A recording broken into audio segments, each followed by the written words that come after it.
எனக்கு பிடித்த நற்செய்தினா அது லூக்கா நற்செய்தி தான்.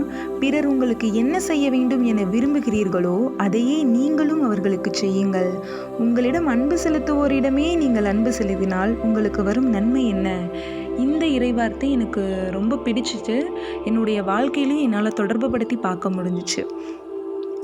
என்னுடைய வாழ்க்கையிலே என்னுடைய நண்பரிடம் நான் ரொம்ப நாட்களாக பேசாமையே இருந்தேன். ஏன்னா எங்கள் 2 பேருக்கும் சின்ன மனத்தகராறு ஏற்பட்டுச்சு.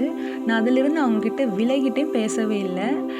பேசக்கூடிய வாய்ப்பு கிடைத்தும் கூட என்னால் பேச முடியலை. அவ்வளோ வைராக்கியமாக நான் இருந்தேன். ஆண்டவரும் எனக்கு உணர்த்தினார், போய் பேசு, நீ என்ன அன்பு செய்யணும்னு சொல்கிறியே, அப்போ நீ பிறரை அன்பு செய்யணும் அப்படின்னு சொல்லி உணர்த்திக்கிட்டே இருந்தார் ஆண்டவர். ஆனால் நான் அதை பெருசாக எடுத்துக்கல. கேஷுவலாக என்னோடய லைஃப்பை பார்த்துட்டு டெய்லி ரொட்டீன் போயிட்டே இருந்துச்சு. கடைசியாக என்னோடய லைஃப்பில் எனக்கு இக்கட்டான ஒரு சூழ்நிலை வந்துச்சு.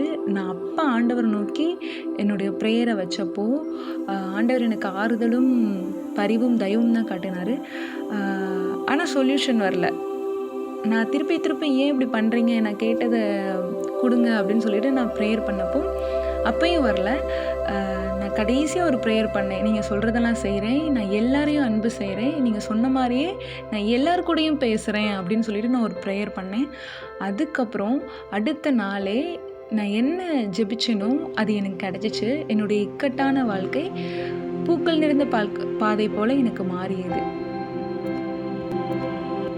ஸோ இதிலேருந்து என்ன தெரியுதுன்னா, ஆண்டவர் நம்முடைய தப்பிதங்களை மன்னிக்கிற மாதிரி நம்மளும் பிறருடைய தப்பிதங்களை மன்னிச்சு அவங்க தவறே செஞ்சுருந்தாலும் அவங்கள நம்ம அன்பு செய்யணும் அப்படின்ற ஒரு தெளிவு கிடச்சிச்சு. ஸோ எனக்கு பிடிச்ச நற்செய்தி லூக்கா நற்செய்தி தான்.